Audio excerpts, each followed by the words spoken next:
है आप सभी लोगों का मेरे YouTube channel Praful chemistry classes में, जहां हम लोग सॉल्यूशन चैप्टर पढ़ रहे हैं। इसके पहले आपके 7 लेक्चर हो चुके हैं। ये आपका लेक्चर नंबर 8 है। इसके पहले हम लोगों ने देखा कि सॉल्यूशन क्या होता है, सॉल्यूशन के टाइप्स, और हम लोगों ने कंसंट्रेशन टर्म को पूरा कंप्लीट किया। साथ ही साथ मैंने आपको बहुत टाइप के न्यूमेरिकल्स कराए। ऑलमोस्ट सारे एनसीईआरटी क्वेश्चन हो गए हैं और उम्मीद करता हूं कि आप लोग न्यूमेरिकल भी साथ साथ बनाते चलते होंगे। ठीक है, तो यहाँ से हम लोग नए टॉपिक को स्टार्ट कर रहे हैं। This is the lecture number 8 of solution chapter, और यहाँ हम लोग एक नए टॉपिक को लेके स्टार्ट कर रहे हैं जिसका नाम है सॉल्युबिलिटी। ये बहुत इंपॉर्टेंट टॉपिक है, इसमें हम लोग बहुत कुछ जानेंगे। यहाँ पे आप इस टॉपिक में सॉल्युबिलिटी क्या होता है, सॉल्युबिलिटी कितने टाइप्स का होता है, और उसके बाद फिर उसमें कुछ लॉज आएंगे, वो सब हम लोग एक एक करके देखेंगे। मैंने अभी कुछ जो इसमें थियोरेटिकल पार्ट है उसको मैंने पहले से लिख दिया है ताकि आपको मैं सिर्फ समझा दूँ और उसके बाद आपको लिखने के लिए सहूलियत हो। आप देख करके बाद में नोट कर लीजिएगा। मैं बाद में साइड हो जाऊंगा और आप स्क्रीनशॉट ले लीजिएगा, उसके बाद आप नोट कर लीजिएगा। ठीक है, तो सबसे पहले देखते हैं कि सॉल्युबिलिटी होता क्या है। ठीक है, सॉल्युबिलिटी को हिंदी में बोलते हैं विलेयता। हम लोग को ये पढ़ना है, सॉल्युबिलिटी हिंदी होता है विलेयता। अगर आप वर्ड मीनिंग पे जाएं तो सॉल्युबिलिटी को 2 वर्ड के मिलने से बना है सॉल्युबिलिटी, सॉल्युबल प्लस एबिलिटी। आप देखिएगा यहाँ पे 2 वर्ड है, सॉल्युबल प्लस एबिलिटी। मतलब सॉल्युबल मतलब घुलने का, एबिलिटी मतलब क्षमता। कोई सॉल्यूट के घुलने की क्षमता या कोई सब्सटेंस के घुलने की क्षमता बताता है सॉल्युबिलिटी। कोई सब्सटेंस कहीं पे घुल रहा है, उसका क्या एबिलिटी है वो बताता है सॉल्युबिलिटी। ये तो वर्ड मीनिंग हुआ, लेकिन इसको डिफाइन कैसे करते हैं तो देखिए, मान लीजिए आपके पास 100 ग्राम वाटर है। कितना ग्राम? 100 ग्राम वाटर है। तो उस 100 ग्राम वाटर में किसी गिवन टेम्परेचर पर, मतलब टेम्परेचर चेंज नहीं होने देना है, किसी गिवन टेम्परेचर पर कितना मैक्सिमम अमाउंट ऑफ सॉल्यूट को आप घोल सकते हैं। एट ए गिवन टेम्परेचर किसी गिवन अमाउंट ऑफ सॉल्वेंट में, किसी गिवन अमाउंट ऑफ सॉल्वेंट, जैसे 100 ग्राम, मान लीजिए आपके पास 100 ग्राम ऑफ वाटर है। देखिए मैं इसको एक डायग्राम से समझा देता हूँ। मान लीजिए आपके पास 100 ग्राम वाटर है, तो इसमें मैक्सिमम कितना अमाउंट ऑफ सॉल्यूट को आप डिसॉल्व करा सकते हैं एट ए गिवन टेम्परेचर, उसे ही कहा जाएगा सॉल्युबिलिटी। मतलब इसका विलेयता, कितना क्षमता है कि इस मैक्सिमम अमाउंट सॉल्यूट का कि इस 100 ग्राम सॉल्वेंट में घुल जाए अगर टेम्परेचर चेंज ना करे। क्योंकि आपको पता है टेम्परेचर चेंज करने पर सॉल्युबिलिटी चेंज हो जाएगा। मैं आपको बाद में बताऊंगा, डिस्कस करूंगा एक्सप्लेन करके। लेकिन फिलहाल आप डेफिनेशन समझिए, क्या लिखा हुआ है? Maximum amount of solute, maximum amount of solute that can be dissolved in a specified amount of solvent eight A given temperature. Maximum amount solute का कितना हो ताकि वो क्या हो जाए? डिसॉल्व हो जाए, घुल जाए इन ए स्पेसिफाइड अमाउंट। मतलब दिया गया अमाउंट किस चीज का? सॉल्वेंट का, है ना, एट ए गिवन टेम्परेचर। गिवन टेम्परेचर पर दिए गए सॉल्वेंट के अमाउंट में सॉल्यूट का कितना मैक्सिमम अमाउंट को हम लोग डिसॉल्व करा सकते हैं, उसे ही कहा जाएगा सॉल्युबिलिटी। ठीक है, ये बात हो गया। अब कभी कभी सॉल्युबिलिटी के साथ साथ एक वर्ड में लोग कंफ्यूज हो जाते हैं, dissolution. What is dissolution? Dissolution क्या है and what is solubility? Solubility dissolution में थोड़ा सा डिफरेंस क्या है? देखिए, जहां बात हम लोग सॉल्युबिलिटी का करते हैं वहां पे आप सॉल्वेंट में सॉलिड को भी डिसॉल्व करा सकते हैं, लिक्विड को भी डिसॉल्व करा सकते हैं और गैस को भी डिसॉल्व करा सकते हैं। लेकिन जब हम लोग किसी गिवन अमाउंट ऑफ सॉल्वेंट में सॉलिड सॉल्यूट को घोलेंगे तब वहां पे सॉल्युबिलिटी तो वर्ड यूज कर ही सकते हैं, लेकिन उसके अलावा हम लोग डिसोल्यूशन टर्म को भी यूज करते हैं। तो डिसोल्यूशन का मतलब होगा गिवन अमाउंट ऑफ सॉल्वेंट में सॉलिड सॉल्यूट को जब डिसॉल्व कराते हैं तो इसको कहा जाता है डिसोल्यूशन। देखिए, when a solid solute is added to solvent then some solute dissolve and this process is called dissolution। जब किसी solid solute को solvent में घोला जाता है तो कुछ solute घुल जाता है और इस प्रक्रिया, इस प्रोसेस को कहा जाता है dissolution। तो dissolution कभी अगर वर्ड आया तो आप कंफ्यूज नहीं होइएगा। dissolution इज ए कह सकते हैं टाइप ऑफ सॉल्युबिलिटी। एक सॉल्युबिलिटी का एक टाइप हुआ जिसमें हम लोग सॉलिड सोल्यूट को सॉल्वेंट में डिसॉल्व कराते हैं। ठीक है, तो ये हो गया आपका ये डिसोल्यूशन। अब यहाँ एक बहुत इंपॉर्टेंट टर्म आता है कि on the basis of dissolution there are 3 types of solution. बचपन में भी आप लोग पढ़े होंगे, बचपन का मतलब आप 9-10 का बात करें, 9-10 में भी आपने पढ़ा होगा टाइप्स ऑफ सॉल्यूशन। ठीक है, आपको मैंने जब पहला लेक्चर पढ़ाया था वहां भी मैंने आपको टाइप्स ऑफ सॉल्यूशन बताया था। तो लेकिन वहां पर टाइप्स ऑफ सॉल्यूशन था on the basis of physical state. Physical state के बेसिस पे हम लोगों ने देखा solid solution, liquid solution, gases solution, लेकिन यहां जो हम लोग सॉल्यूशन का टाइप देख रहे हैं वो किसके बेसिस पे देख रहे हैं? डिसोल्यूशन, इसके बेसिस पे सॉल्यूशन का टाइप देख रहे हैं। मतलब कोई सॉल्यूशन में, कोई सॉल्वेंट में कोई सॉल्यूट को हम लोग जो डिसॉल्व कराते हैं उसके बेसिस पे सॉल्यूशन का टाइप देखते हैं, ठीक है। और ये 3 तरह का होता है, आप लोग कई बार सुने भी होंगे, है ना, अनसैचुरेटेड सॉल्यूशन, सैचुरेटेड सॉल्यूशन, और एक आता है super saturated solution. Unsaturated, saturated और सुपर सैचुरेटेड। सैचुरेटेड को हिंदी में कहा जाता है संतृप्त, संतृप्त विलयन, ठीक है। अनसैचुरेटेड को क्या कहा जाएगा? असंतृप्त विलयन, ठीक है। तो देखिए पहले हम लोग समझते हैं कि क्या होता है। तीनों का डेफिनेशन मैंने लिख दिया है, बस एक एक करके डायग्राम बना करके मैं समझा दूंगा, उसके बाद आप डेफिनेशन और डायग्राम दोनों बना सकते हैं, ठीक है। जैसे अब मैं पहले अनसैचुरेटेड सॉल्यूशन बता रहा हूं। जैसे आपके पास मान लीजिए 100 ग्राम वाटर है, 100 ग्राम क्या है? वाटर। इसमें आप शुगर को ऐड कर रहे हैं, मान लीजिए क्या ऐड कर रहे हैं? शुगर, ठीक है। आपने शुगर इसमें ऐड किया, मान लीजिए शुरू में आपने 10 ग्राम शुगर को ऐड किया, ठीक है, 10 ग्राम शुगर, और कोई टेम्परेचर चेंज नहीं करना है। ये मान लिया कि ये सारा चीज़ मैं 30 डिग्री सेल्सियस पे करा रहा हूँ, 30 डिग्री सेल्सियस पे एक प्रोसेस किया। 30 डिग्री सेल्सियस है आपके पास, रूम टेम्परेचर से थोड़ा ज़्यादा, और 100 ग्राम पानी है, उसमें आप 10 ग्राम चीनी आप डालें और उसको डिजॉल्व करें, तो कंफर्म है 10 ग्राम चीनी 100 ग्राम पानी में घुल ही जाएगा, बिल्कुल घुल जाएगा, शरबत बन जाएगा, ठीक है। फिर आपने 10 ग्राम और ऐड किया तो भी घुल जाएगा, फिर आपने मान लिया 10 ग्राम और भी ऐड किया तो भी घुल जाएगा। मतलब आपने कुल मिला के 30 ग्राम मान लिए डिजोल्व किया तो वो घुल गया, ठीक है। मैं कंसीडर कर रहा हूँ केस, अब ये अमाउंट लेके आप प्रैक्टिस नहीं कीजिएगा, ठीक है। 10 ग्राम डिजोल्व किया, घुल गया, फिर 10 ग्राम डिजोल्व किया, घुल गया, 10 ग्राम फिर ऐड किया, घुल गया, मतलब 30 ग्राम तक घुल गया। तो जब तक सॉल्यूट को डालने के बाद वो सॉल्वेंट पे घुलता रहे एट ए गिवन टेम्परेचर, घुल रहा है घुल रहा है घुल रहा है, जब तक घुलता रहे तब तक वो कौन सा सॉल्यूशन कहलाएगा? अनसैचुरेटेड। तब तक वो क्या कहलाएगा? अनसैचुरेटेड। मतलब 10 ग्राम डाले उसमें भी अनसैचुरेटेड है, 20 ग्राम डाले उसमें भी अनसैचुरेटेड है, 30 ग्राम डाले उसमें भी अनसैचुरेटेड है, तब तक वो घुल रहा है। इसके बाद मान लीजिए 30 ग्राम के बाद आपने कुछ और सॉल्यूट को डिजॉल्व कराना चाहा, मान लीजिए मैंने 35 ग्राम चीनी ले लिया और अब वो घुलना बंद कर दे, 30 ग्राम तक ही घुले, उसके बाद अगर हम लोगों ने चीनी डाला और वो घुलना बंद कर दे, तब समझ लीजिए उसके बाद क्या होगा। अगर आपने फिर देखिए, आप समझिएगा, मैंने एक डायग्राम और बना देता हूँ, ठीक है। मान लीजिए यहाँ मैं 30 ग्राम ले लेता हूँ, 30 ग्राम तक, ठीक। ये वही डायग्राम में वही फिगर है, बस केस बदल गया। अब देखिए ये एक ही सॉल्यूशन सैचुरेटेड भी होगा, अनसैचुरेटेड भी होगा और सुपर सैचुरेटेड भी होगा। 100 ग्राम वाटर, ठीक है, इसमें आप ऐड क्या कर रहे हैं? शुगर, ठीक है। और मैं यहाँ पर ऐड कर रहा हूँ मान लीजिए 40 ग्राम, ठीक है, 40 ग्राम मैंने ऐड किया। तो अब 40 ग्राम चीनी को ऐड करने के बाद ये मान लिया मैं कि ये घुलना बंद कर दे रहा है। तो अब बताइए, जब ये 30 ग्राम तक तो घुल रहा था, 30 ग्राम के बाद हम लोगों ने कुछ ऐड किया तो वो घुलना बंद कर देगा, और घुलना बंद करेगा तो क्या होगा? तो कंफर्म है जब वो घुलना बंद कर देगा तो नीचे जाके बैठ जाएगा, ठीक है, सेटल कर जाएगा, ठीक है। तो जब नीचे जाके बैठने लगेगा तो ये सॉल्यूशन को हम कहेंगे कि ये सैचुरेट कर गया। क्या कर गया? सैचुरेट। 30 ग्राम तक अनसैचुरेटेड था, 30 के बाद वो अनसैचुरेट कर गया, मतलब अब वो घुलना बंद कर दिया, ठीक है। मतलब अब अगर आप चीनी कुछ मिलाइएगा तो वो नहीं घुलेगा। ध्यान रहे सारा चीज कितने डिग्री सेल्सियस पे हो रहा है? 30 डिग्री। टेम्परेचर चेंज नहीं होना है, टेम्परेचर आप कांस्टेंट रखे, और 30 के बाद आपने मिलाया तो वो घुलना बंद कर दे रहा है मान लिया, और नीचे बैठ जा रहा है सॉल्यूट, चीनी नीचे जम जा रहा है। तो समझ लीजिए वो कैसा सॉल्यूशन हो गया?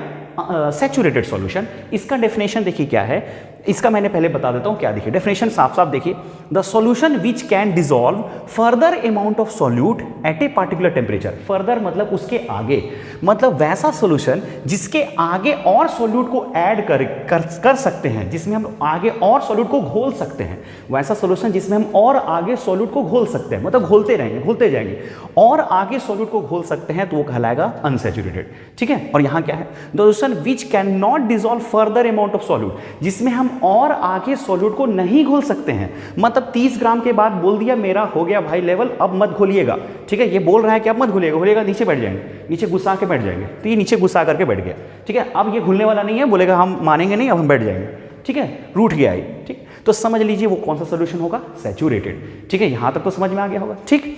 अब आप बताइए, ध्यान से सुनिएगा, अगर आप 30 डिग्री से टेम्परेचर को 40 डिग्री, मान लिए आपने 30 डिग्री से टेम्परेचर कर दिया आपने 60 डिग्री, डबल कर दिया, टेम्परेचर बढ़ा दिया, यही चीज़ को आपने टेम्परेचर को बढ़ा दिया, ठीक है। मान लिए आपका अब यहाँ आपने 60 डिग्री सेल्सियस कर दिया, ठीक है, 100 ग्राम वाटर ही है, 100 ग्राम वाटर ही है, ठीक है, शुगर ही है आपका, ठीक है।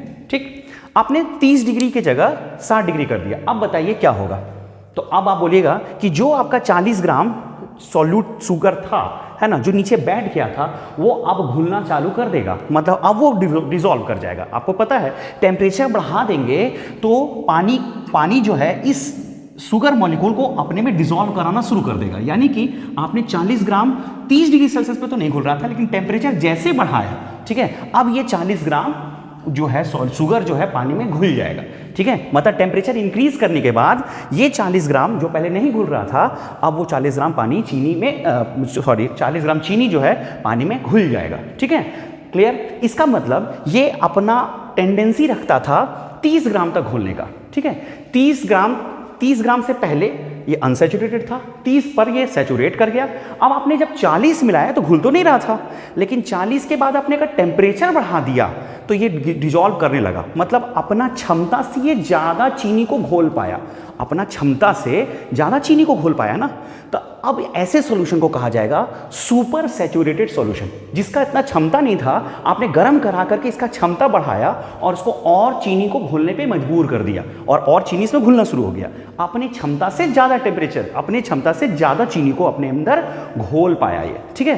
तो इस सॉल्यूशन को कहा जाएगा सुपर सैचुरेटेड सॉल्यूशन, ठीक है। यहाँ पर डेफिनेशन पढ़िए क्या लिखा हुआ है। A solution which contains more amount of solute, जिसमें ज्यादा अमाउंट ऑफ सॉल्यूट हो then the amount required to saturate करने के लिए जितना चाहिए उससे ज्यादा अमाउंट अगर घुल जाए, ठीक है, वैसे सॉल्यूशन को कहेंगे एट ए पार्टिकुलर टेम्परेचर, वैसे सॉल्यूशन को कहेंगे सुपर सैचुरेटेड सॉल्यूशन। मतलब 30 ग्राम तक तो 30 ग्राम से पहले तो घुल रहा था, 30 ग्राम में बैठ गया नीचे, लेकिन 30 ग्राम से ज़्यादा अगर आपने लिया, 40 क्या, अब 50 भी ले लीजिए, 60 भी ले लीजिए, तो भी घुल जा रहा है, क्योंकि आपने टेम्परेचर को क्या कर दिया, इंक्रीज कर दिया। तो अपने अमाउंट से, सैचुरेट करने वाले अमाउंट से ज़्यादा अमाउंट को घोल पा रहे हैं ना आप, तो वैसे सॉल्यूशन को कहेंगे सुपर सैचुरेटेड सॉल्यूशन, ठीक है। अब आप एक क्वेश्चन मार्क फिर आता है, जैसे मान लिया आप 60 ग्राम पे 60 डिग्री सेल्सियस है, 40 ग्राम चीनी आपने डिसॉल्व करा दिया, डिसॉल्व, ठीक है।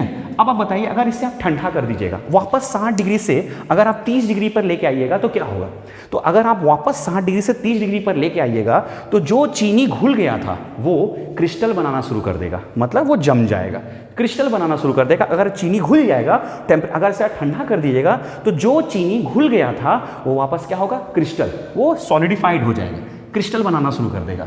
तो ये ऐसे सॉल्यूशन को कहेंगे सुपर सैचुरेटेड सॉल्यूशन। और इसका एग्जांपल है हनी, शहद जो होता है, मधु जिसे बोलते हैं, शहद या हनी जो है एक तरह का सुपर सैचुरेटेड सॉल्यूशन होता है, क्योंकि उसमें जितना अमाउंट ऑफ शुगर होता है उससे ज़्यादा अमाउंट ऑफ शुगर उसमें डिसॉल्व रहता है, और उसे आप ठंडा कीजिएगा तो वो क्रिस्टल बनाता है, ठीक है। तो ये हो गया आपका सुपर सैचुरेटेड सॉल्यूशन का एग्जांपल हनी।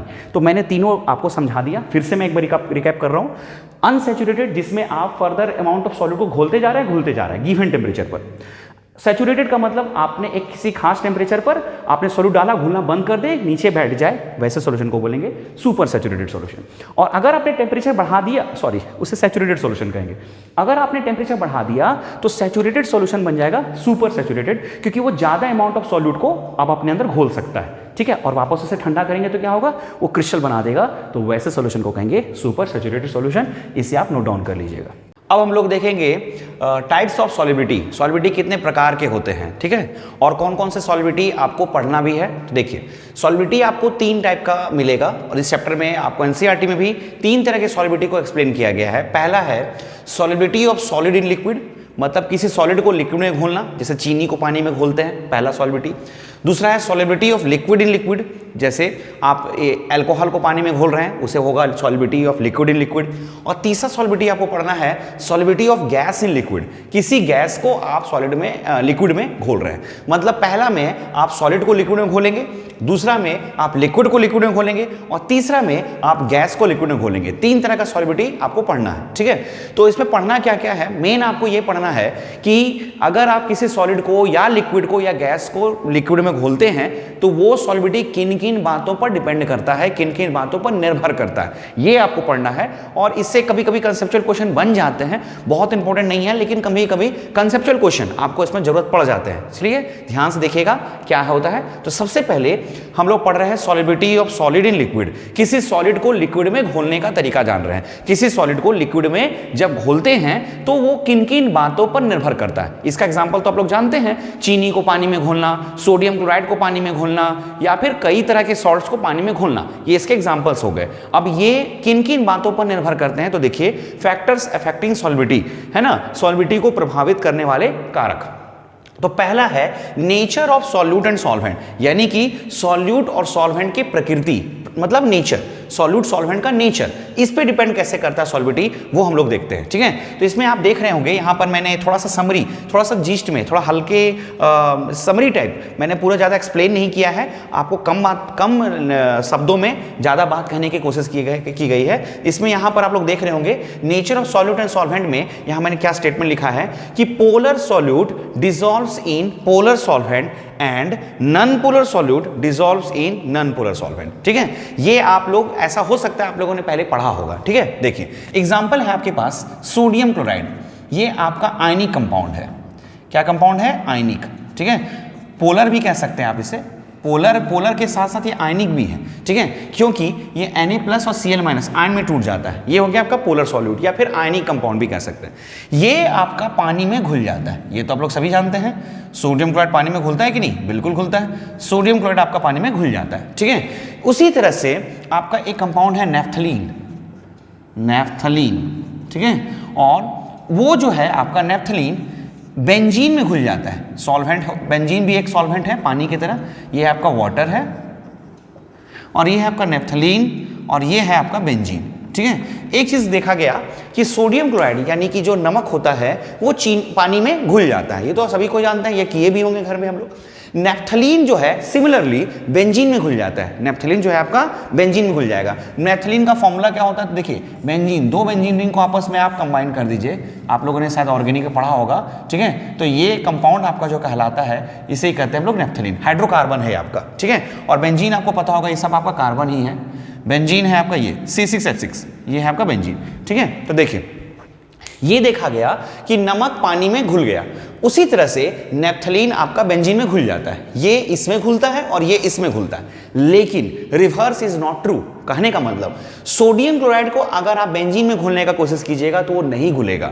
सिमिलरली नेफ्थलीन को जब पानी में घोलने का कोशिश कीजिएगा तो वो नहीं घुलेगा। इसका मतलब ये आपका पोलर था और पानी भी आपका पोलर है। पानी आपका पोलर कैसे है? देखिए पानी में H2O फॉर्मूला होता है, हाइड्रोजन और ऑक्सीजन है। ऑक्सीजन एक इलेक्ट्रोनेगेटिव एलिमेंट है, इसलिए इसके ऊपर पार्शियल नेगेटिव चार्ज होगा, और हाइड्रोजन एक इलेक्ट्रोपॉजिटिव एलिमेंट है तो इसके ऊपर प्लस चार्ज होगा। आप लोगों ने पढ़ा भी होगा, ऑक्सीजन पे नेगेटिव और कार्बन पे पॉजिटिव, यानी कि एक कंपाउंड में आपको अगर प्लस माइनस मिल जाए तो कंपाउंड को हम लोग कैसा कंपाउंड कहेंगे? पोलर, यानी कि पानी आपका पोलर कंपाउंड है। ठीक है, और ये आपका पोलर था या फिर कह सकते हैं आयनिक कंपाउंड है, ये दोनों सेम नेचर का था, इसलिए ये दोनों एक दूसरे में घुल गया। यानी कि सोडियम क्लोराइड पानी में इसलिए घुल जाता है क्योंकि सोडियम क्लोराइड आपका आयनिक कंपाउंड है और पानी आपका जो है पोलर है। आयनिक कंपाउंड कह सकते हैं या पोलर कह सकते हैं, तो ये पोलर है, ये भी पोलर है, इसलिए घुल गया। सिमिलरली नेफ्थलीन जो होता है ये नॉन पोलर कंपाउंड है। कैसा कंपाउंड? Non polar. क्योंकि अब देखिए बोलिएगा सर आप नॉन पोलर को कैसे समझाएंगे? तो जिस कंपाउंड में सिर्फ आपका कार्बन और हाइड्रोजन है, ठीक है, कार्बन हाइड्रोजन है, हाइड्रोकार्बन हमेशा नॉन पोलर होता है, तो ये हाइड्रोकार्बन है इसलिए नॉन पोलर है। और बेंजीन, इसमें भी आप देख रहे हैं कि सिर्फ कार्बन हाइड्रोजन है, यानी ये भी क्या है? Non polar. ठीक है, तो कहने का मतलब अगर नॉन पोलर सॉल्यूट रहा और सॉल्वेंट भी नॉन पोलर होगा तो ये इसमें डिसॉल्व कर जाएगा, और पोलर सॉल्यूट रहा और सॉल्वेंट भी पोलर रहा तो ये इसमें डिसॉल्व कर जाएगा। लेकिन NaCl बेंजीन में नहीं घुलेगा और नेफ्थलीन वाटर में नहीं घुलेगा, यानी कि सेम नेचर वाले सॉल्यूट सेम नेचर वाले सॉल्वेंट में घुलते हैं। अगर सॉल्यूट पोलर है तो सॉल्वेंट भी पोलर होना चाहिए, अगर सॉल्यूट नॉन पोलर है तो सॉल्वेंट भी नॉन पोलर होना चाहिए, तभी वो डिसॉल्व करता है, नहीं तो डिसॉल्व नहीं करता है। और इसीलिए एक यहां पर आपको एक लाइन लिखा गया, छोटा line, like dissolves like. Like dissolves like मतलब समान समान को घोलता है, यानी कि पोलर पोलर को घोलता है और नॉन पोलर को घोलता है, लेकिन पोलर नॉन पोलर को या नॉन पोलर पोलर को नहीं घोलता है। ध्यान रखिएगा, NaCl NaCl कभी भी बेंजीन में या नेफ्थलीन कभी भी पानी में घुलेगा नहीं, जबकि NaCl पानी में और नेफ्थलीन बेंजीन में घुल जाएगा। लाइक डिजॉल्व्स लाइक, आप लोग समझ गए होंगे, ठीक है। उसी तरह से चीनी जो होता है आपका C12H22O11, ठीक है। आप लोग कहेंगे सर ये पोलर है या नॉन पोलर है, तो ये आपका देखिए ध्यान से देखिएगा, इसमें ऑक्सीजन आ जाने से इसमें कार्बन और हाइड्रोजन तो इसमें भी है, तो आप कहेंगे ये तो नॉन पोलर हुआ सर, तो कार्बन हाइड्रोजन तो है इसमें, लेकिन इसमें ऑक्सीजन आ जाने से ये पानी के साथ बॉन्डिंग बना लेता है और उस बॉन्डिंग का नाम है हाइड्रोजन बॉन्डिंग, और इस वजह से चीनी जो है पानी में घुल जाता है, ठीक है। तो कहने का मतलब आप कह सकते हैं कि पोलर सॉल्वेंट में घुल जाएगा, या फिर अगर पोलर सॉल्यूट का कोई एलिमेंट अगर पानी के साथ कोई बॉन्ड बना ले तो भी वो पानी में घुल जाएगा, ठीक है। और नॉन पोलर सॉल्यूट जो है, नॉन पोलर सॉल्वेंट घुलेगा, लेकिन रिवर्स आपका कभी भी नहीं होगा, इसलिए मैंने यहां लिखा है लाइक डिजॉल्व्स लाइक, ठीक है। सेकंड फैक्टर क्या है, देखिए यहां मैंने लिख दिया है, एग्जांपल भी लिख दिया, NaCl dissolves in water and naphthalene dissolves in benzene, लेकिन NaCl does not dissolve in benzene and naphthalene does not dissolve in water, ठीक है। तो ये हो गया आपका पहला फैक्टर, ठीक। दूसरा फैक्टर आपका है टेम्परेचर। ध्यान से देखिएगा, टेम्परेचर फैक्टर आपका क्या है, ठीक है। तो देखिए इसमें मैं समझा रहा हूं, टेम्परेचर इसको मैं मिटा देता हूं, ठीक है। आपको नोट्स बनाना है तो आप वीडियो को रोक करके आप स्क्रीनशॉट ले लीजिए और उसके बाद फिर आप लिखते रहिएगा, ठीक है। देखिए टेम्परेचर फैक्टर क्या है, देखिए टेम्परेचर का सॉल्युबिलिटी पर डायरेक्टली और इनवर्सली, यानी कि समानुपाती और व्युत्क्रमानुपाती दोनों प्रभाव पड़ता है। मतलब टेम्परेचर आपका सॉल्युबिलिटी का डायरेक्टली प्रोपोर्शनल भी हो सकता है, या फिर टेम्परेचर आपका सॉल्युबिलिटी का इनवर्सली प्रोपोर्शनल भी हो सकता है। ये दोनों तरह का प्रभाव डालता है, ठीक है। तो आप बोलेगा सर कैसे पहचानेंगे कि अगर सॉल्युबिलिटी का टेम्परेचर डायरेक्टली प्रोपोर्शनल है या इनवर्सली है, दोस्त है या दुश्मन है। तो देखिए इसको पहचानने का तरीका है, पहले ये समझना पड़ेगा कि जैसे आपने पानी है आपके पास, ठीक है, आप जैसे ये पानी है, इसमें आप NaCl को डिजॉल्व कर रहे हैं, और यही पानी में आप लिथियम कार्बोनेट Li2CO3 को डिजॉल्व कर रहे हैं। ध्यान से देखिएगा, समझ में आ जाएगा कि कब डायरेक्टली होगा कब इनवर्सली होगा। पानी में यह है आपका वाटर और ये भी आपका वाटर है, ठीक है। इसमें आप एक बार NaCl को डिजॉल्व कर रहे हैं, एक बार Li2CO3 को डिजॉल्व कर रहे हैं, लिथियम कार्बोनेट, ठीक है। तो देखिए जब पानी में आप नमक को घोलते हैं तो पानी में नमक को घोलना एक तरह का इंडोथर्मिक प्रोसेस है। कैसा प्रोसेस? इंडोथर्मिक। ये आपका है इंडोथर्मिक, हिंदी में बोलते हैं उष्मा शोषी। और अगर आप लिथियम कार्बोनेट को पानी में घोलते हैं तो ये एक्जोथर्मिक प्रोसेस है, एक्जोथर्मिक। अब आप बोलिएगा इंडोथर्मिक का मतलब, जिस प्रोसेस में अगर आप सॉल्यूट को सॉल्वेंट में डालें और जिस प्रोसेस में आपका हीट एब्जॉर्ब हो, हीट अवशोषित हो, उसे ही कहा जाएगा इंडोथर्मिक। हीट एब्जॉर्ब होगा, इसलिए इसका नाम है उष्माशोषी, ठीक है, हीट को एब्जॉर्ब करने वाला, ठीक है। और जिस प्रोसेस में अगर आपने सॉल्वेंट में सॉल्यूट को डाला और अगर हीट बाहर निकले, हीट एग्जिट करे, तो उसको कहा जाएगा एक्जोथर्मिक। इंटर से याद रखिएगा इंडो और एग्जिट से याद रखिएगा एक्सो। एग्जिट का मतलब होता है बाहर निकलना, तो जिस प्रोसेस में हीट बाहर निकलता है उसे एक्सोथर्मिक कहते हैं, और जिस प्रोसेस में हीट एब्जॉर्ब होता है उसे इंडोथर्मिक कहते हैं। ये समझ में आ गया आपका? हाँ, तो मैंने क्या कहा कि पानी में जब आप नमक को मिलाइएगा तो वो एक तरह का इंडोथर्मिक प्रोसेस होगा, और अगर आपका इंडोथर्मिक प्रोसेस है तब टेम्परेचर बढ़ाने पर सॉल्युबिलिटी बढ़ता है। यानी कि अगर आपका प्रोसेस इंडोथर्मिक है, मतलब आपने पानी में नमक को मिलाया तो हीट को एब्जॉर्ब कर रहा है, वो हीट को लेना चाहता है, और जब हीट को लेना चाहता है और टेम्परेचर अगर हम लोग बढ़ा दें तो सॉल्युबिलिटी बढ़ जाएगा। आप कॉमन सेंस लगाइए, अगर मैंने इस सॉल्वेंट में सॉल्यूट को मिलाया और ये हीट को एब्जॉर्ब कर रहा है और हम लोगों ने अगर टेम्परेचर बढ़ा दिया तो सॉल्युबिलिटी तो बढ़ेगा, लेकिन अगर मान लिए हम लोग सॉल्वेंट में सॉल्यूट को मिलाए और हीट बाहर निकल रहा है, ऑलरेडी हीट बाहर निकल रहा है, और अगर तब आपने टेम्परेचर को बढ़ा दिया तो सॉल्युबिलिटी आपका घट जाएगा। जैसे पानी में अगर आप लिथियम कार्बोनेट को मिलाते हैं और उसके बाद टेम्परेचर अगर बढ़ा देते हैं तो सॉल्युबिलिटी घटता है, जबकि पानी में अगर आप नमक मिला देते हैं, NaCl मिला देते हैं, तो तब टेम्परेचर बढ़ाएंगे तो सॉल्युबिलिटी बढ़ जाएगा। तो यहां मैंने क्या लिखा, in endothermic process solubility increases with increase in temperature, है ना। एग्जाम्पल NaCl KCl, ये सब एग्जाम्पल हुआ। मतलब अगर इसे आप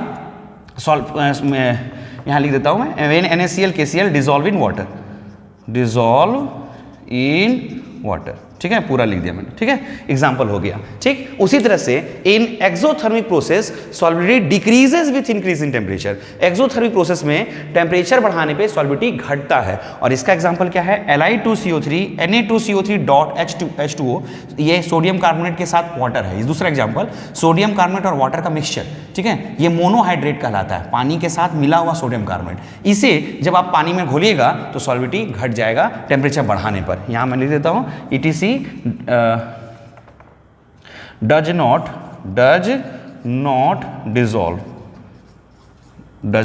dissolve in water, ठीक है, does not dissolve in water. ठीक है, तो ये हो गया आपका एक्सोथर्मिक और ये हो गया इंडो, मतलब दोनों का, इंडोथर्मिक प्रोसेस और एक्सोथर्मिक प्रोसेस दोनों का विपरीत प्रभाव पड़ता है। इस केस में टेम्परेचर बढ़ाने पर सॉल्बिडिटी बढ़ेगा, example NaCl dissolve in water, और इस केस में टेम्परेचर बढ़ाने पर सॉल्बिडिटी घटेगा, example lithium carbonate dissolve in water. ठीक है, तो ये हो गया आपका solubility of solid in liquid.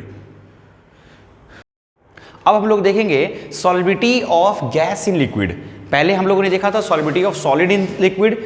अब आप बोलेंगे sir solubility of liquid in liquid आपने नहीं बताया। तो देखिए, सॉल्बिडिटी ऑफ सॉलिड इन लिक्विड जो होता है, जिस फैक्टर पर डिपेंड करता है, same to same factor solubility of liquid in liquid भी वही होता है। इसीलिए आपको वो दोबारा दूसरा जो लिक्विड इन लिक्विड है उसे पढ़ने की जरूरत नहीं है। सॉलिड इन लिक्विड का ही factor same to same liquid in liquid में ही लगता है, में भी लगता है।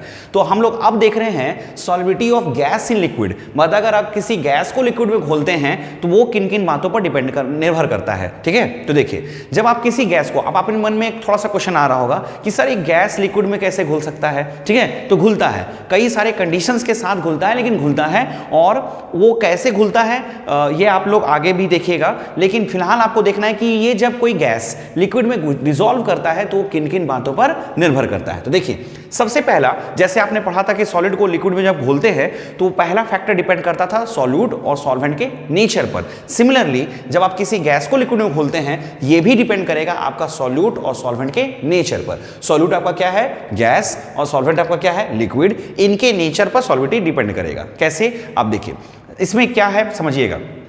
मैंने क्या लिखा है, पोलर गैसेस, पोलर गैसेस जैसे कि अमोनिया, SO2, HCl, ये सभी पोलर गैसेस कहलाते हैं। देखिए, पोलर कैसे होगा, NH3 का अगर स्ट्रक्चर आप बनाते हैं तो NH3 का स्ट्रक्चर कुछ ऐसे बनता है। ठीक है, N पे 3H लगा होता है, बाकी यहाँ एक लोन पेयर होता है। आपको पता होगा कि नाइट्रोजन हाइड्रोजन से ज़्यादा इलेक्ट्रोनेगेटिव है, यानी कि नाइट्रोजन के पास हाइड्रोजन से इलेक्ट्रॉन खींचने का गुण होता है। तो जब ये खींचेगा तो इसके ऊपर पार्शियल नेगेटिव चार्ज और हाइड्रोजन के ऊपर पार्शियल पॉजिटिव चार्ज आएगा। और एक मॉलिक्यूल में जब प्लस माइनस दोनों बनता है तो वैसे मॉलिक्यूल को पोलर मॉलिक्यूल कहा जाता है, यानी कि अमोनिया आपका पोलर मॉलिक्यूल है। सिमिलरली सल्फर डाइऑक्साइड भी आपका पोलर मॉलिक्यूल है। सल्फर डाइऑक्साइड का स्ट्रक्चर कुछ ऐसे होता है। ठीक है, तो सल्फर डाइऑक्साइड भी आपका पोलर है क्योंकि ऑक्सीजन सल्फर से ज्यादा इलेक्ट्रोनेगेटिव है, इलेक्ट्रॉन को अट्रैक्ट करेगा। HCl भी आपका पोलर है क्योंकि क्लोरीन हाइड्रोजन से ज्यादा इलेक्ट्रोनेगेटिव है, यहाँ आएगा नेगेटिव, यहाँ आएगा पॉजिटिव। तो जब किसी मॉलिक्यूल में प्लस माइनस दोनों बने तो वैसे मॉलिक्यूल को क्या बोलते हैं, पार्शियल पॉजिटिव पार्शियल माइनस दोनों बने तो वैसे मॉलिक्यूल को पोलर मॉलिक्यूल कहा जाता है। ठीक है, तो पोलर गैसेस है ना, पोलर गैसेस जैसे कि मैंने 3 एग्जांपल लिखा है। डिसॉल्व इन वाटर इजिली, मतलब पोलर गैसेस पानी में आसानी से घुलते हैं because these gases are easily liquefiable, मतलब ये सभी गैस आसानी से द्रवित हो जाते हैं, मतलब आसानी से द्रव में कन्वर्ट हो जाते हैं। ठीक है, एक बात जान लीजिएगा, पोलर गैसेस पानी में आसानी से घुलते हैं। अब आप बोल रहे होंगे सर यहां भी तो लाइक डिसॉल्व्स लाइक वाला कॉन्सेप्ट लग रहा है। बिल्कुल, यहां भी लाइक डिसॉल्व्स लाइक वाला कॉन्सेप्ट लग रहा है क्योंकि पोलर गैसेस पानी में आसानी से घुलते हैं और पानी आपका क्या था, पोलर सॉल्वेंट था। तो पोलर गैसेस पानी में आसानी से घुलते हैं, लेकिन यहां आप कॉन्सेप्ट में थोड़ा सा चेंज कीजिएगा। लाइक डिसॉल्व लाइक आप बोल सकते हैं, लेकिन आप ये भी बोलिएगा कि पोलर गैसेस पानी में इसलिए घुल गए क्योंकि वो गैस आसानी से द्रवित हो जाते हैं। देखिए, जो गैस आसानी से लिक्विफाई हो जाता है, जो गैस आसानी से द्रव में लिक्विड में कन्वर्ट हो जाता है, वो आपके पानी में आसानी से घुल जाएगा। और पोलर गैसेस पानी में आसानी से इसलिए घुल पाते हैं क्योंकि वो बहुत ही आसानी से लिक्विफाई हो जाते हैं, आसानी से द्रवित हो जाते हैं। ठीक है, अब आप मैंने यहां लिखा है CO2 सॉल्युबल, यहां CO2 डिसॉल्व इन वाटर होगा, CO2 डिसॉल्व इन वाटर है ना, अंडर हाई प्रेशर। CO2 आपका नॉन पोलर गैस है ना, कार्बन डाइऑक्साइड आपका नॉन पोलर गैस है। कैसे, देखिए, कार्बन डाइऑक्साइड में अब आप बोलिएगा सर कार्बन डाइऑक्साइड में ऑक्सीजन है तो जो इलेक्ट्रोनेगेटिव एलिमेंट है ना, कार्बन से इलेक्ट्रॉन को खींचेगा तो यहाँ आएगा नेगेटिव, यहाँ आएगा पॉजिटिव, और जहाँ प्लस माइनस आ जाता है वो तो आपका पोलर मॉलिक्यूल होता है। तो ये पोलर कैसे नहीं है, तो देखिए यहां पर प्लस माइनस, यहां माइनस बनता है, तो ये ऑक्सीजन भी इस कार्बन से इलेक्ट्रॉन को अट्रैक्ट करेगा और यहां आता है नेगेटिव। ठीक है, तो यानी कि एक तरफ ये ऑक्सीजन इस कार्बन से इलेक्ट्रॉन को खींचा है अपनी तरफ, और एक तरफ ये ऑक्सीजन इस कार्बन से इलेक्ट्रॉन को खींच रहा है अपनी तरफ। तो जब दोनों ऑक्सीजन इलेक्ट्रॉन को अपनी अपनी तरफ खींचेगा तो इस मॉलिक्यूल में कहीं भी पोलैरिटी जनरेट नहीं हो पाता है और ये मॉलिक्यूल बन जाता है आपका नॉन पोलर। तो कार्बन डाइऑक्साइड आपका नॉन पोलर गैस है। ठीक है, ये भी पानी में घुलता है, घुल सकता है, लेकिन अंडर हाई प्रेशर। आपको लग रहा होगा कि पोलर गैसेस पानी में घुलता है तो CO2 पानी में कैसे घुलेगा? घुलेगा, लेकिन ज्यादा प्रेशर पर, अंडर हाई प्रेशर। ठीक है, ध्यान दीजिएगा। नेक्स्ट है आपका, इसी में है नॉन पोलर गैसेस। जो आपका नॉन पोलर गैस होता है जैसे ऑक्सीजन, हाइड्रोजन, ऑक्सीजन, नाइट्रोजन, ये सब पानी में आसानी से नहीं घुलते हैं। क्यों नहीं घुलते हैं आपको पता है? ये है आपका नॉन पोलर गैस और ये पानी में आसानी से नहीं घुलते हैं, इसलिए क्योंकि ये इजीली लिक्विफाइबल नहीं है। जबकि पोलर गैसेस आपका इजीली लिक्विफाइबल था, इसलिए ये पोलर सॉल्वेंट में घुल रहे थे, जबकि ये गैसेस आपका इजीली लिक्विफाइबल नहीं है, आसानी से आपका द्रव में कन्वर्ट नहीं होगा, इसलिए पानी में नहीं घुलेगा। ठीक है, ये हो गया। नेक्स्ट है आपका टेम्परेचर। टेम्परेचर पर कैसे डिपेंड करता है सॉल्बिडिटी गैस का लिक्विड पे, है ना? तो वो देखते हैं हम लोग। टेम्परेचर का क्या है, देखिए टेम्परेचर बढ़ाने पर आप थोड़ा कॉमन सेंस लगाइए। एक पानी है, पानी का आपने कंटेनर लिया, इसमें आपने कोई गैस को घोला है, ठीक है, गैस को आपने डिसॉल्व किया है। तो आप सोचिए कि आप अगर टेम्परेचर बढ़ा देंगे तो ये गैस इस पानी में घुला रहेगा या गैस हवा में उड़ जाएगा?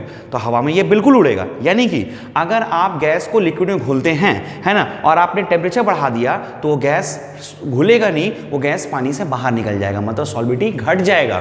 यानी कि यहां मैंने क्या लिखा, सॉल्बिडिटी ऑफ गैस इन लिक्विड। अगर किसी गैस को लिक्विड में घोल रहे हैं, decreases with increase in temperature, उसका सॉल्बिडिटी घटता है तापमान बढ़ाने पर। कॉमन सा बात है, अगर आप किसी लिक्विड में किसी गैस को डिसॉल्व करा दीजिएगा और टेम्परेचर बढ़ा दीजिएगा तो गैस लिक्विड से बाहर निकल जाएगा। क्योंकि आप बोलेगा ऐसा क्यों सर, इससे आप साइंटिफिकली कैसे एक्सप्लेन करेंगे? ये तो आपने प्रैक्टिकली बता दिया। तो देखिए, क्योंकि जब आप किसी गैस को लिक्विड में घोलते हैं तो वो एक तरह का एक्सोथर्मिक प्रोसेस होता है। कैसा प्रोसेस? एक्सोथर्मिक। मैंने अभी आपको जस्ट बताया कि अगर प्रोसेस एक्सोथर्मिक होता है, यानी कि किसी गैस को आपने कोई गैस को लिक्विड में आपने घोला तो हीट पहले से रिलीज करता है, और अगर कोई प्रोसेस एक्सोथर्मिक होता है, वहां टेम्परेचर बढ़ाने पे सॉल्बिडिटी घटता है। मैंने आपको बताया था अभी जस्ट थोड़ी देर पहले। इसका मतलब अगर चूंकि गैस को जब हम लोग लिक्विड में घोल रहे हैं तो वो एक तरह का एक्सोथर्मिक प्रोसेस है, इस वजह से सॉल्बिडिटी आपका, है ना, गैस का सॉल्बिडिटी लिक्विड में घट जाएगा टेम्परेचर बढ़ाने पर। ठीक है, ये हो गया आपका टेम्परेचर। नेक्स्ट फैक्टर सबसे इंपॉर्टेंट फैक्टर है और वो है प्रेशर। प्रेशर यानी कि दाब। अगर आपको किसी गैस को लिक्विड में घोलना है तो ये प्राइम फैक्टर है प्रेशर। ये आपका काम करेगा तभी कोई गैस लिक्विड में घुल पाता है। ठीक है, तो आप कॉमन सेंस लगाइए कि प्रेशर को लिक्विड में गैस को लिक्विड में घोलना चाहते हैं तो प्रेशर का क्या इफेक्ट पड़ेगा। मैंने आपको दो डायग्राम बनाया है, आप देखिए। यहाँ आपका लिक्विड, अंदर नीचे मैंने लिक्विड दिखाया है और यहाँ बबल्स के फॉर्म में मैंने गैस को दिखाया है, और यहाँ एक पिस्टन लगाया है। पिस्टन एक ऐसा डिवाइस होता है जिसकी मदद से हम लोग प्रेशर लगाते हैं। ठीक है, आप देख रहे होंगे मैंने यहाँ प्रेशर एक्सर्ट नहीं किया है, मैंने यहाँ कोई प्रेशर नहीं लगाया।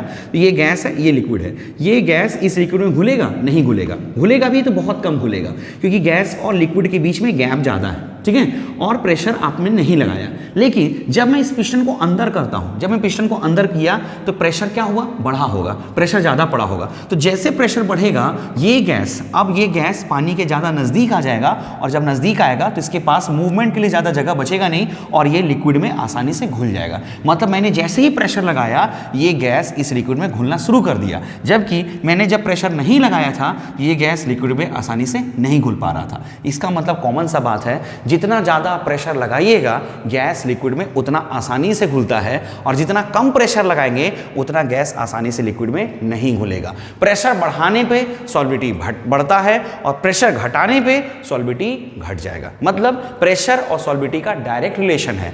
Pressure is directly proportional to solubility of gas in liquid and pressure is inversely proportional to solubility of pressure is inversely proportional नहीं, मैंने टेम्परेचर के बारे में बोला। Pressure is directly proportional to solubility of gas in liquid. मैंने क्या लिखा है? Solubility of gas in liquid increases with increase in pressure it is explained by Henry's law. यहां पर एक टर्म आ रहा है आपका हेनरी लॉ, ठीक है। ये हेनरी लॉ में हालांकि नेक्स्ट वीडियो में नेक्स्ट लेक्चर में एक्सप्लेन करूंगा, हेनरी लॉ को और अच्छे समझाऊंगा। और ये प्रेशर जब लिक्विड में घुलता है तो ये कैसे घुलता है इसे मैं अच्छे से नेक्स्ट हेनरी लॉ में नेक्स्ट लेक्चर में आपको एक्सप्लेन करूंगा। फिलहाल मैंने सिर्फ इतना बताया कि प्रेशर बढ़ाने पे कोई गैस का लिक्विड में सॉल्विटी बढ़ेगा, ठीक है। कैसे बढ़ेगा थोड़ा डिटेल में जानेंगे, हेनरीज लॉ जब पढ़ेंगे तब, वो जो आपका नेक्स्ट लेक्चर में आएगा, ठीक है। तो ये हो गया आपका solubility of gas in liquid. Screenshot लेकर के आप इसे नोट कर लीजिएगा, ठीक है। तो गैस इन लिक्विड और सॉलिड इन लिक्विड का सॉल्विटी हम लोगों ने देख लिया। नेक्स्ट लेक्चर में हम लोग हेनरीज लॉ एक्सप्लेन करेंगे, ठीक है। तब तक आप इसके नोट्स बनाइएगा और इसे अच्छे से पढ़िएगा। Thank you.